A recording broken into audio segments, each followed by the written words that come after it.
Durante la era colonial era relativamente común que cada tanto ciertos esclavos escaparan.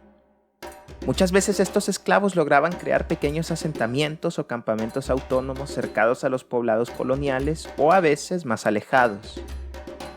En el caso del Brasil portugués, esto se dio con demasiada frecuencia. A estos campamentos o pueblos de cimarrones, es decir, esclavos rebeldes que escapaban, se les llamaba mocambos o quilombos. Los tamaños de ambos podían variar. Usualmente los mocambos eran pequeñas aldeas y los quilombos un conjunto de aldeas o aldeas de mayor tamaño. De hecho, quilombo viene del idioma kimbundu, del norte de Angola, y es usado para referirse a los campamentos de guerra africanos. El caso más conocido de estos quilombos en la era colonial portuguesa fue el quilombo dos Palmares. Se dice que era tan extenso y con tal número de habitantes que se podía asemejar a un reino. Entonces es preciso preguntarse cómo fue que surgió este quilombo. Como sabemos, desde que la colonización europea del continente americano comenzó a consolidarse, había una gran necesidad de mano de obra, ya que buena parte de la población nativa había sufrido un completo colapso demográfico, principalmente por las enfermedades.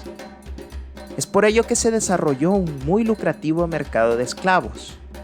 Los pioneros de esta práctica fueron los portugueses, que ya para los últimos años del siglo XV habían establecido bases comerciales en las costas del Congo y de Angola, de donde extraían a los esclavos para llevarlos a Brasil o en todo caso venderlos a los españoles.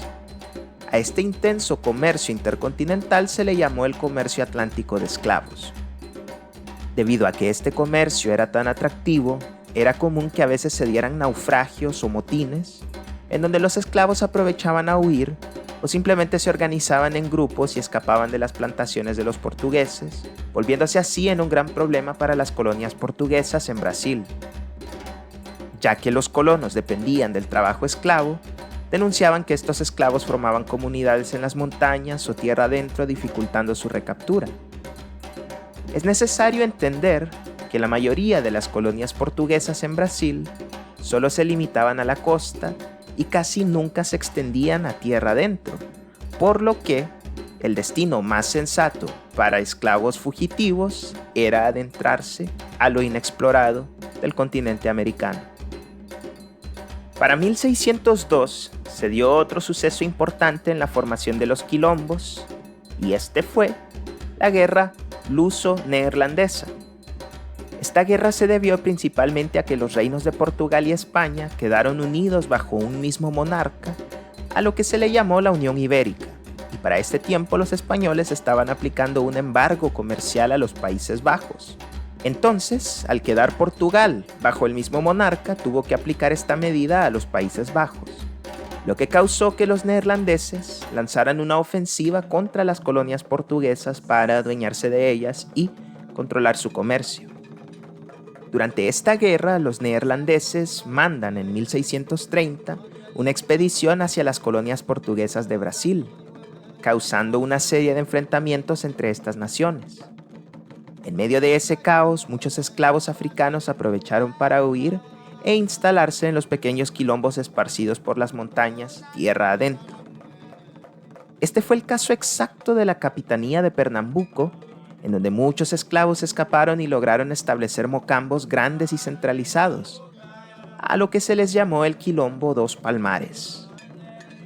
Durante la guerra, los mocambos aprovecharon esa situación para negociar tanto con los portugueses como con los neerlandeses, hecho que les ayudó a consolidarse mientras el conflicto continuaba, dedicándose a la agricultura y el comercio con los europeos. Estos mocambos contaban con una sociedad estratificada y con ejércitos. Incluso de vez en cuando realizaban incursiones a plantaciones para saquearlas y liberar a los esclavos, hecho que generaba relaciones bastante tensas entre estos mocambos y los colonos portugueses. Para 1654, los neerlandeses fueron expulsados de Pernambuco, lo que significaba que ahora los portugueses finalmente podían dedicar sus esfuerzos a la destrucción de los mocambos que estaban saliéndose ya de su control. Pero ya para estos años, el Quilombo de Palmares era un reino autosuficiente y con una fuerza militar capaz de hacer frente a los europeos. Incluso los habitantes de esta federación de mocambos comenzaron a llamar el territorio Angola Yanga, que quiere decir pequeña Angola. El reino logró defenderse en varias ocasiones de incursiones portuguesas, demostrando a los portugueses que acabar con el Quilombo sería una labor complicada. Cada cierto tiempo los portugueses lanzaban incursiones sin éxito, pero también era común que cada tanto hubieran tiempos de paz en los que los colonos aprovechaban para comerciar con los quilombolas, es decir, habitantes del Quilombo. Como se mencionó antes, el Quilombo todavía no era un reino, sino una federación de varios mocambos. No había un rey, sino un consejo de los líderes de varios mocambos. Pero esto cambió para la década de 1660, debido a que los diferentes mocambos deciden nombrar a un rey para toda Angola Yanga, escogiendo a Ganga Zumbi, mejor conocido como Ganga Zumba o Gana Zumba, que quiere decir el gran señor. Ganga Zumba fue escogido para este cargo ya que él era hijo de un aristócrata de la nobleza congolesa que fue capturado por los portugueses en el Congo y fue traído a Pernambuco como esclavo para las plantaciones. Cuando él logra escaparse junto a otros esclavos a los mocambos cercanos, gracias a su linaje ascendió rápidamente como líder y se volvió el gobernante del mocambo más grande y populoso que se llamaba Cerro dos Macacos o Cerro de los Monos. Bajo el mando de Ganga Zumba, el Quilombo dos Palmares creció bastante y hubo un gran desarrollo. Se dice que él tenía su propio palacio, varias esposas, ministros, guardia personal y mucho más. El Cerro dos Macacos era prácticamente una ciudad y en esta incluso había una zona exclusiva de la nobleza y familiares de Ganga Zumba. Él mantuvo una relación relativamente amigable con los portugueses, ya que en los tiempos de paz, tanto los colonos portugueses como los habitantes del Quilombo se beneficiaban mediante el comercio.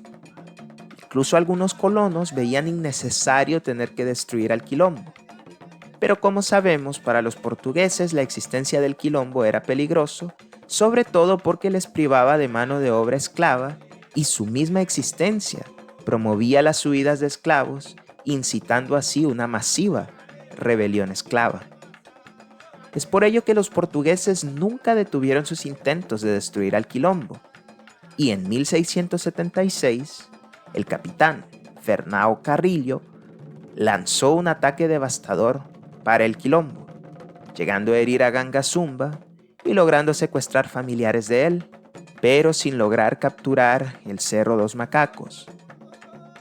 Viendo que sus ofensivas no eran tan efectivas, los portugueses decidieron enviar un tratado de paz a Ganga Zumba, en el cual su Quilombo debía trasladarse al Valle de Cucao, con las garantías de darles tierras en el valle y reconocerlos como personas libres, a cambio de reconocer la autoridad de la capitanía de Pernambuco.